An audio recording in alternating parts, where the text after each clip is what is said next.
নমস্কার। বহুদিন থেকেই বহুবার লোকসভার বিরোধী দলনেতা রাহুল গান্ধী সংবিধান মেনে কাজ হোক এই কথাটা বলে আসছে। বিশেষ করে নির্বাচন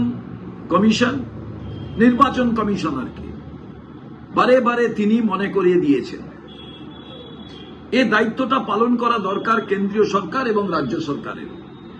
কিন্তু দুঃখের বিষয়, পশ্চিমবঙ্গের নির্বাচন যখন একেবারে শিয়রে, সেই সময় দেখা গেল এসআইআর প্রক্রিয়াকে অল পার্টি মিটিং না ডেকে ঘোষণা করা হলো এবং প্রথম দিন থেকে বিভিন্নভাবে নির্বাচন কমিশন যেভাবে তাদের নিয়ম নীতি পদ্ধতিকে পরিবর্তন করেছে, মানুষের কনফিডেন্স বিল্ড আপ করেননি।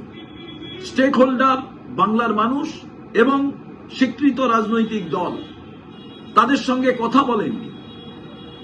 আজকে এই এসআইআর প্রক্রিয়ায় যে জটিলতার সৃষ্টি হয়েছে, এই জটিলতাকে সামনে রেখে এবং লজিক্যাল ডিসক্রিপেন্সির নামে আরেকটি অবান্তর প্রক্রিয়াকে যে ত্বরান্বিত করার প্রক্রিয়া শুরু হয়েছিল, তখন প্রদেশ কংগ্রেসের পক্ষ থেকে আমরা কিন্তু মহামান্য সুপ্রিম কোর্ট যাতে টোটাল বিষয়টা মনিটরিং করেন, তা না হলে পশ্চিমবঙ্গের এসআইআর প্রক্রিয়া কিংবা নির্বাচন এটি কোনোভাবেই ফ্রি, ফেয়ার অ্যান্ড ফেয়ারলেস হবে না বলে আমরা দাবি করেছিলাম, আমরা আবেদন করেছিলাম।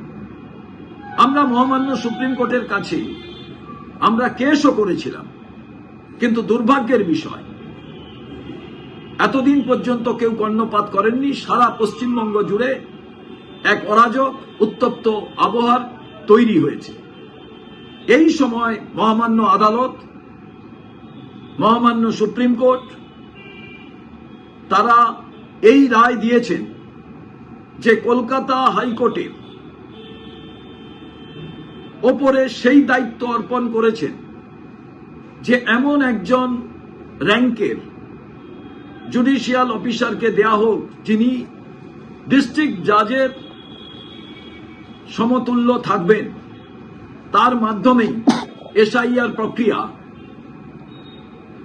ত্বরান্বিত করতে হবে। আমার প্রশ্ন এখানে, এই রায়টা যদি একেবারে প্রথম থেকেই হতো তাহলে এত জটিল পরিস্থিতি তৈরি হতো না এবং মে মাসের মধ্যে নির্বাচন এবং সরকার তৈরির প্রক্রিয়া সম্পন্ন করতে হবে। সেই জায়গায় আজকে সম্পূর্ণ বিষয়টি অন্ধকারে চলে গিয়েছে। কোনো জায়গায় এর যে আজকে সলিউশনের রাস্তা কেউই দেখতে পাচ্ছেন না। জেনুইন লোকের নাম বাদ চলে গিয়েছে। এই রকম একটা অরাজক পরিস্থিতির মাঝে আমি আশা করব মহামান্য আদালত পুরো মনিটরিং এর মধ্যে দিয়ে এই কাজটি করবেন। কিন্তু তারপরেও অনেক বিষয় আমরা দেখছি যেটা অন্ধকারে আছেন এবং মানুষ আতঙ্কিত আছেন। এখানেই আমাদের প্রশ্ন, অল পার্টি মিটিং জুডিশিয়াল যে সিস্টেমের মধ্যে দিয়ে একে চালনা করার কথা বলা হচ্ছে, সেইখানে তারাও সবাইকে ডেকে আগামী দিনে সরকার তৈরির জন্য সুষ্ঠু ব্যবস্থাকে সম্পন্ন করবেন। কিন্তু পুরো বিষয়টি আজকে একেবারে গভীর জলের তলায় চলে গিয়েছে। আমার মনে হয় তার থেকে রাস্তা বের করানোর একটাই বিষয়, নিরপেক্ষতার সঙ্গে নির্বাচন কমিশনের কাজ করা, যা কোনোভাবেই সম্ভব নয়।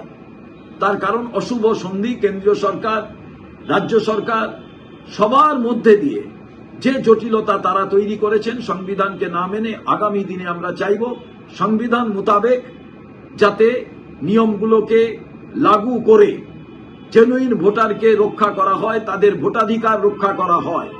এ সামান্যতম ইস্যু নয়, এটা মানুষের স্বাভিমান এবং নিশ্চিতভাবে নাগরিকত্ব না হলেও নাগরিকত্বের ইস্যু।